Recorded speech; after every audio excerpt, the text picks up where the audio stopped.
إن هذا القرآن يهدي للتي هي أقوم. بسم اللہ الرحمن الرحیم. سورہ البقرہ کا لیکچر نمبر 17 پیش خدمت ہے، جو کہ آیت نمبر 28 اور 29 کے حوالے سے ہے. یہ آیت مبارکہ انسان کی تخلیق، موت اور زندگی کا راز اور اللہ کی قدرت کے بیان کے حوالے سے ہیں. اس سے قبل ہم سورہ البقرہ کی آیت نمبر 27 تک کا ترجمہ اور انٹرپریٹیشن لے چکے ہیں. تو آئیے آیت نمبر 28 کی طرف چلتے ہیں. بسم اللہ الرحمن الرحیم. کیف تکفرون باللہ وکنتم امواتا فاحیاکم ثم یمیتکم ثم یحییکم ثم الیہ ترجعون.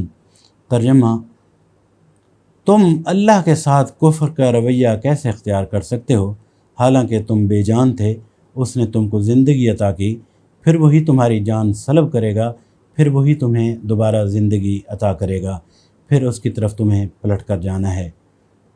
موت اور زندگی کا ذکر قرآن و حدیث میں بار بار آیا ہے، اور اس کا ذکر خاص اہمیت کا حامل ہے.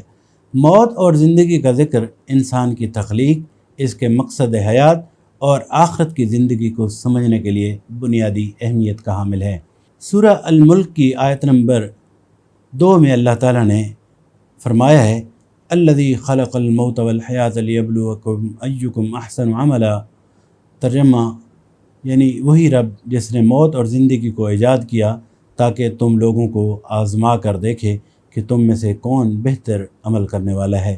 یہ آیت ہمیں بتاتی ہے کہ زندگی اور موت ایک امتحان ہے، اور انسان کی زندگی کا مقصد اللہ کی عبادت اور آزمائش میں کامیاب ہونا ہے. آیت نمبر 28 میں، سورہ البقرہ کی آیت نمبر 28 میں اسی حوالے سے ذکر ہے کہ اللہ تعالیٰ نے ہر انسان کو پہلے بے جان یعنی عدم حالت میں سے نکالا اور اسے زندگی عطا کی، پھر انسان کی موت کا ایک وقت مقرر ہے جو اللہ کے علم میں ہے. سورہ آل عمران کی آیت نمبر 185 میں بیان کیا گیا ہے: کل نفس ذائقۃ الموت وانما توفون اجورکم یوم القیامہ فمن زحزح عن النار وادخل الجنۃ فقد فاز وما الحیاۃ الدنیا الا متاع الغرور. ترجمہ: آخر کار ہر شخص کو مرنا ہے، اور تم سب اپنے اپنے پورے اجر قیامت کے روز پانے والے ہو. کامیاب دراصل وہ ہے جو وہاں آتش دوزخ سے بچ جائے گا اور جنت میں داخل کر دیا جائے گا. رہی یہ دنیا تو یہ محض ایک ظاہری فریب چیز ہے. اس کے علاوہ قرآن مجید میں یہ بھی واضح کیا گیا ہے کہ موت زندگی کا اختتام نہیں ہے، بلکہ یہ ایک مرحلہ ہے جو انسان کو قیامت کے دن دوبارہ زندہ کیے جانے کے بعد دوسری زندگی کی طرف لے جائے گا. اس کے بعد ہر شخص کو اس کے اعمال کا حساب دینا ہوگا. موت کے بعد دوبارہ زندہ ہونے کا عقیدہ اسلام کے بنیادی عقائد میں سے ہے.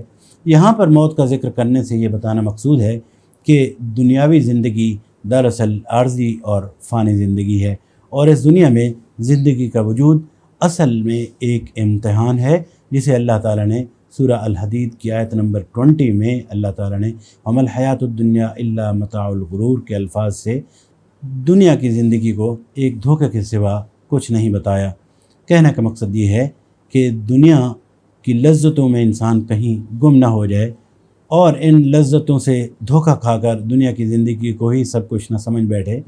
اس کے برعکس حقیقی زندگی کے حوالے سے اللہ تعالیٰ نے سورہ العنکبوت کی آیت نمبر 64 میں فرمایا ہے: وما هذه الحیاۃ الدنیا الا لہو ولعب وان الدار الآخرۃ لہی الحیوان لو کانوا یعلمون.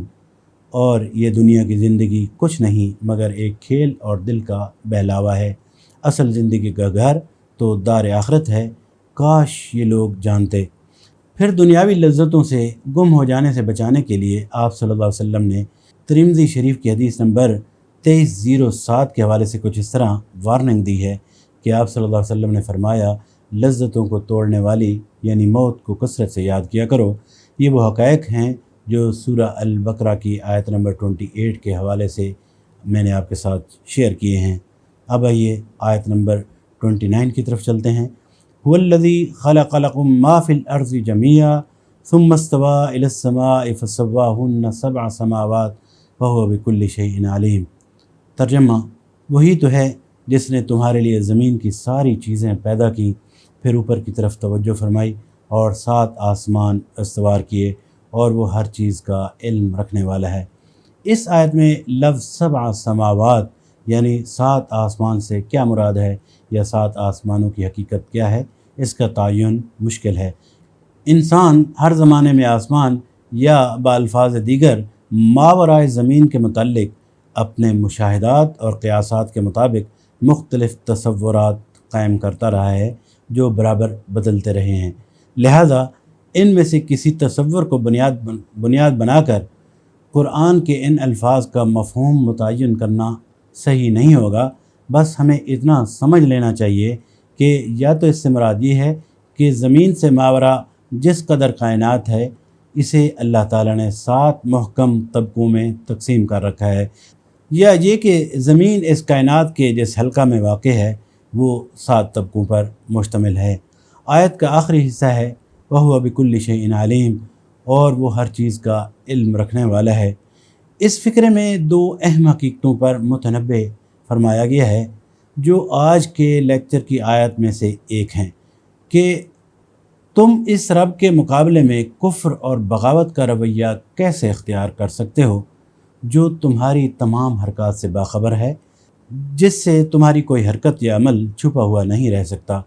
دوسرا یہ کہ جو رب تمام حقائق کا علم رکھتا ہے، جو در حقیقت علم کا سرچشمہ ہے، اس سے منہ موڑ کر سوائے اس کے کہ کوئی جہالت کی تاریکیوں میں بھٹکے اور کیا نتیجہ نکل سکتا ہے۔